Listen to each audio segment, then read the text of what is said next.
Cake മുറിക്കണ്ടേ?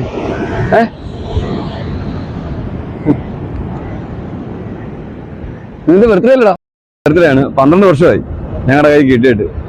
പൊന്നണങ്ങ് നോക്കുന്നുണ്ടോ? 12 വയസ്സ് ആഘോഷിക്കാൻ ഞങ്ങള് ചെറിയൊരു പീസ് കേക്ക് എടുത്ത് അന്നെ വിളിച്ചു.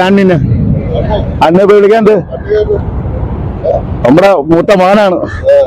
അവന്റെ ബർത്ത്ഡേ ആണ്. നമസ്കാരം. നമ്മളിപ്പോൾ നിൽക്കുന്നത് കൊല്ലം ജില്ലയിലെ ഇരവിപുരം കെട്ടിടമുകൾ എന്ന് പറയുന്ന ഒരു സ്ഥലത്താണ് കേട്ടോ.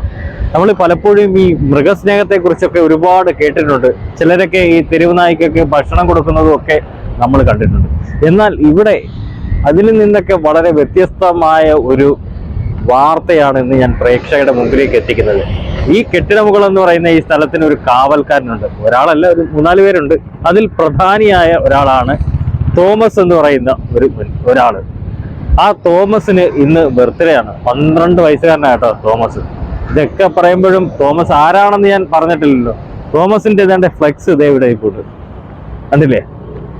ജന്മദിനാശംസകൾ. തോമസ് എന്ന് പറയുന്നത് ഇവിടുത്തെ ഒരു തെരുവ് നായാണ്.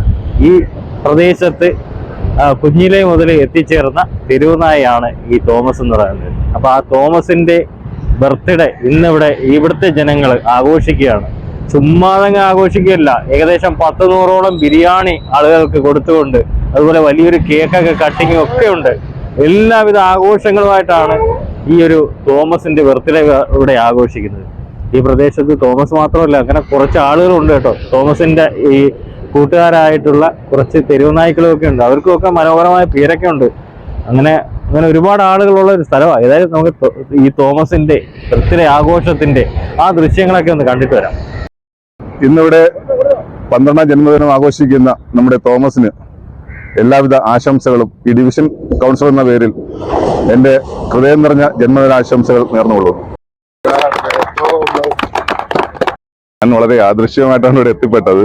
കാരണം എന്നെ ഒരല്പം മുമ്പ്, 5 മിനിറ്റ് മുമ്പ് ഡാൽഫിൻ വിളിച്ചിട്ട് പറഞ്ഞെന്ന് പറഞ്ഞു കഴിഞ്ഞാൽ എൻ്റെ മോന്റെ ബർത്ത്ഡേ ആണ്, 12 വയസ്സ് ആഘോഷിക്കുകയാണ്, ഒന്നിവിടം വരെ വരണമെന്ന് പറഞ്ഞു. അപ്പോൾ ഞാൻ പറഞ്ഞു ശരി, ഞാൻ നോക്കാം, ഒരു സ്ഥലത്തിരിക്കുകയാണ്, എങ്കിലും ഞാൻ വന്നേക്കാന്ന് പറഞ്ഞിട്ട് ഞാൻ അറിയുന്നില്ല. ഞാനിപ്പോൾ ഓടി ഇവിടെ എത്തിയപ്പോൾ കാണുന്നത് ഈ തോമസ് എന്ന് പറഞ്ഞ പട്ടിയുടെ 12 വയസ്സിന്റെ ബർത്ത്ഡേ ആഘോഷിക്കാനുള്ള ഒരു തയ്യാറെടുപ്പിലാണ് ഇവരെല്ലാവരും. ഇതേരം ഗാർഫിൽ കയറാം. കുഞ്ഞുനാളിൽ ഇവിടെ എത്തിയ ആളാണ്. ഇതിന്റെ കൂടെ ഒരാളുണ്ടായിരുന്നു. ഒരാളിങ്ങനെ കടലിൽ ഒരുപാട് കടൽക്ഷോഭം വന്നപ്പോഴത്തേനും ഒരാൾ കടലിലോട്ട് അങ്ങ് പോയി. ഇവനെ മിച്ചം കിട്ടിയത്. അന്ന് മൂലം നമ്മൾ ആഹാരം കൊടുത്ത് വളർത്തി കൊണ്ടുവരുന്ന ആളാണ്. പിന്നെ മുനിസിപ്പാലിറ്റി ആളുകൾ വന്ന് പിന്നെ ഒരു 3-4 വർഷം കഴിയുമ്പോഴത്തേക്കും മുനിസിപ്പാലിറ്റി ആളുകൾ വന്ന് പിന്നെ കുത്തിവെക്കാൻ കൊണ്ടുപോയിരുന്നു. അവരെവിടെ കൊണ്ട് ഉപേക്ഷിച്ചു. പിന്നെ ഞാൻ ജോലി ചെയ്യുന്ന സ്ഥലത്ത് ഷട്ടിൽ ഞങ്ങൾ രാത്രി വണ്ടിയിലോടിച്ച് കൊണ്ടുവന്നായിരുന്നു. പിന്നെ അന്നുമല്ല ഇവിടെ എല്ലാവർക്കും ഒരു കാവൽക്കാരൻ തന്നെ. രാത്രി ഇപ്പോൾ ആര് വന്നാലും, ഇപ്പൊ നമ്മളെ തന്നെ അല്ല വേറൊരാളെ തന്നെ ജോലിക്ക് പോയാൽ അവന്റെ വീട്ടിൽ കൊണ്ടെത്തിച്ചിട്ട് ഇവർ കടപ്പുറത്തും എല്ലാവരും ആഹാരം കൊടുക്കുന്നു. ഞാൻ മാത്രമല്ല, ഇവിടെ ഈ പ്രദേശവാസികളെല്ലാം വലിയ കാര്യമാണ്. തോമസ് എന്ന് പറഞ്ഞു കഴിഞ്ഞാൽ എല്ലാവരും കൂടെ ആഹാരം.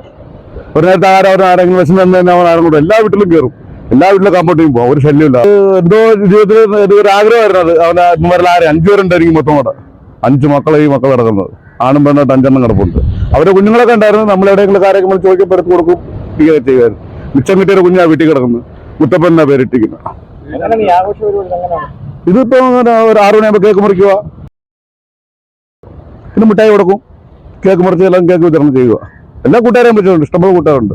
കൂട്ടുകാരെല്ലാം വിളിച്ചിട്ടുണ്ട്. എല്ലാവരും വരും. എല്ലാവരും ജോലി തിരക്കും കാരണമൊക്കെ ഇച്ചിരി വൈകുന്നുള്ളൂ, അല്ല കാരണമല്ല. മക്കള് ഒരു ബേബി എടുപ്പുണ്ട്, പിന്നെ ഒരു വാലാട്ടി എടുപ്പുണ്ട്, പിന്നെ ഒരു വരുത്തനാ വന്നേറിയവനാ. പിന്നെ എപ്പോഴത്ത് പറഞ്ഞ് നമ്മൾ മനസ്സിലാക്കി കൊടുക്കണം, അവൻ നിങ്ങളുടെ ജാതിയാ, നിങ്ങൾ കൂട്ടവനെയും അങ്ങനെ അവനെയും കൂട്ടി. പിന്നെ ഒരു സീസറുണ്ട്. അങ്ങനെ 5 പേരെ ഇപ്പോൾ ഇവിടുത്തെ ഈ പ്രദേശവാസികളാണ്. ഇവിടെ ആരെങ്കിലും ഓട്ടോ വന്നിറങ്ങിയാലോ അല്ലെ രാത്രി ജോലിക്ക് കൊണ്ട് വന്നിറങ്ങിയാൽ നമ്മൾ ആൾ പോകുമ്പോൾ ആളുടെ വീട്ടിൽ കൊണ്ടുപോയി തിരിച്ചതേപോലെ വന്നിരിക്കും. അതേപോലെ വെളുപ്പിനൊക്കെ ആരെങ്കിലും പരിചയമില്ലാത്തവരെ കൊടുക്കും. നമ്മുടെ ഈ പ്രദേശവാസികളല്ലാത്തവരാണ് വണ്ടി നിർത്തുകയാണെങ്കിൽ അവർ കുറേ പിടിക്കുകയൊക്കെ ചെയ്യും. നമ്മളിപ്പോഴത്തെ നമ്മൾ കണ്ടുകൊണ്ടിരിക്കുന്ന എല്ലാവരെയും കാണുന്നത്, എല്ലാവർക്കും വലിയ വാത്സല്യം. ആരെയും വന്നൊരു ബിസ്ക്കറ്റ്, ഒരു കേക്ക് എല്ലാവരും വാങ്ങിച്ചു കൊടുക്കും. അങ്ങനെ ആരും അങ്ങനെ ഉപദ്രവിക്കത്തില്ലല്ലോ അവനെ കല്ലെടുത്തറിയോ. പ്രശ്നമല്ല, അത് ഡെയിലി നമ്മൾ സന്ധ്യ ആകുമ്പോഴത്തേന് എന്തെങ്കിലും വേസ്റ്റോ, കോഴി വേസ്റ്റോ, എന്തെങ്കിലും ബീഫിന്റെ വേസ്റ്റോ എന്തെങ്കിലും കൊടുക്കും. നമുക്ക് വേസ്റ്റെ കൊണ്ടുവരാൻ പുള്ളിക്കാൻ. ഞാൻ ബോട്ടിന്റെ ഒക്കെ വലയുടെ റിപ്പയറിംഗ്. ഏറ്റവും വലിയ രാവിലെ ഒരു ലോട്ടറി അടിച്ചു കഴിഞ്ഞാൽ ഒരു 19 സെന്റ് സ്ഥലം എവിടെയെങ്കിലും എടുത്തിട്ട് എനിക്കൊന്നും വേണ്ട, ഇവന്മാരെ പോലെ ഒരു 50 എണ്ണത്തെ നിർത്തി, ഡോക്ടറെ ഒരു നേഴ്സിനെയൊക്കെ നിർത്തി, അങ്ങനെയൊക്കെ ജീവിതത്തിന്റെ ഒരു ആഗ്രഹം. ഒരു അടിച്ചു കഴിഞ്ഞാൽ തീർച്ചയായിട്ടും അങ്ങനെ നീ ആ കുടുംബക്കാർക്കാണ് കുഴപ്പമില്ല. ആഹാരം കൊടുക്കുന്ന വിരോധ കാര്യമൊന്നുമില്ല. എല്ലാവർക്കും ഒരു സ്നേഹം തന്നെയാണ്. മക്കൾക്കും കുഴപ്പമില്ല. മക്കൾക്കും ഒക്കെ വലിയ കാര്യം തന്നെയാണ്. അങ്ങനെ വിഷയമൊന്നുമില്ല അവർക്ക്. എല്ലാവർക്കും വലിയ കാര്യം തന്നെ. എനിക്ക് വീട്ടുകളെന്നെ ഒന്നും പറയാനെടുക്കുന്നതെന്ന് ഇഷ്ടമല്ല. അതുകൊണ്ടായിരിക്കും അവർ അങ്ങനെ തന്നെ. അത് പണ്ട് പോലെ അങ്ങനെ തന്നെയാണ്. പിന്നെ അമ്മയ്ക്കൊക്കെ ഭയങ്കര കൂട്ടാ. രാത്രിയൊക്കെ അമ്മയൊക്കെ ഒറ്റയ്ക്കോ, സന്ധ്യ അമ്മ ഒറ്റയ്ക്കോ. അപ്പനൊക്കെ ഇത്തിരി അസുഖമുള്ള ഒരാളായിരുന്നു. പുള്ളി എവിടെയെങ്കിലും പോയിരിക്കുമ്പോൾ ആ പുള്ളിയെ തിരക്കി ഇവരും പോവും, അമ്മയും രണ്ടോടെ ഒരുമിച്ചാണ് പോയി തിരക്കൊണ്ടുവരുന്നത്. അവരെ അപ്പനും വീട്ടിലുള്ള വലിയ കാര്യം അവന്. തോമസ് എന്ന് പറഞ്ഞാൽ അങ്ങനെ തന്നെയാണത്. ഒരു കാവൽക്കാർ ഇപ്പൊ 12 ഒരു 10-12 വർഷമൊക്കെ കാണും. ഇവിടെ വന്നിട്ട് ഇവിടെ മൊത്തം പാറയായിരുന്നു അന്നേരം. 2 കുഞ്ഞുങ്ങളെ ആരോ കൊണ്ട് കളഞ്ഞിട്ട് പോയതാണ്.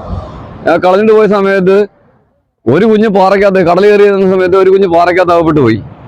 പിന്നെ ഒരൊറ്റ കുഞ്ഞുണ്ട്. ഇവൻ മാത്രം ഇങ്ങനെ രക്ഷപ്പെടുന്നു വന്നു. ഇവൻ ഇങ്ങനെ ഓടി ഇവിടെ കുറച്ചൊരു ചേർന്ന സമയത്ത് ഡാൽഫിൻ ഇതിനെ ഞങ്ങൾ പറഞ്ഞില്ലേ ഞങ്ങളുടെ മകള് അയാളായിട്ട് ഇങ്ങനെ എടുത്ത് ഞാൻ നമുക്ക് അങ്ങനെ പാലൊക്കെ വാങ്ങിച്ചു കൊടുത്ത് അങ്ങനെ കിട്ടിയതാണ് തോമസിന്. പിന്നെ അതിനുശേഷം പട്ടി വളർന്ന് പാലത്. അപ്പൊ ഞങ്ങൾ ഡെയിലി വന്ന് ശ്രദ്ധിക്കും. കുഞ്ഞല്ലേ, ഡെയിലി വന്ന് ശ്രദ്ധിച്ചതിന് ശേഷം പിന്നെ ഈ മറ്റേ പട്ടീനെ ഇങ്ങനെ കൊണ്ട് ഞരമ്പ് പട്ടിയാരായിട്ട് കൊണ്ടുപോയില്ലേ, അവര് കൊണ്ടുപോയി പിടിച്ചോണ്ട് ഇവിടെ കൊണ്ടുപോയി വിടുന്നേ. പക്ഷെ അവർ അന്നേരം അങ്ങനെ ഇല്ലായിരുന്നു. അവര് കൊണ്ടുപോയിട്ട് ശക്തിയുള്ളവർ കൊണ്ട് കളഞ്ഞു. അപ്പൊ ഞങ്ങൾ പണി ചെയ്യുന്ന ശക്തിയുള്ളവരായിരുന്നു. അവര് അവിടെ കൊണ്ട് കളഞ്ഞപ്പോഴത്തേക്ക് ഞങ്ങളുടെ വണ്ടി ഓടി പോകുമ്പോൾ സൗണ്ട് കേൾക്കുമ്പോൾ ഇവനറിയാം. അങ്ങനെ ഞങ്ങൾക്ക് പിന്നെയും തിരിച്ചു ശക്തിയുള്ളവർ. പക്ഷെ കുറേ പൈസ ചിലവാക്കേണ്ടി വന്നു. കാര്യം അവൻ വണ്ടിക്കകത്തൊന്നും കയറത്തില്ല. പിന്നെ അവിടെ നിന്ന് രാത്രി കാവല് നിർത്തി 2 മണിയായപ്പോഴത്തേക്ക് ഇവിടെ കൊണ്ട്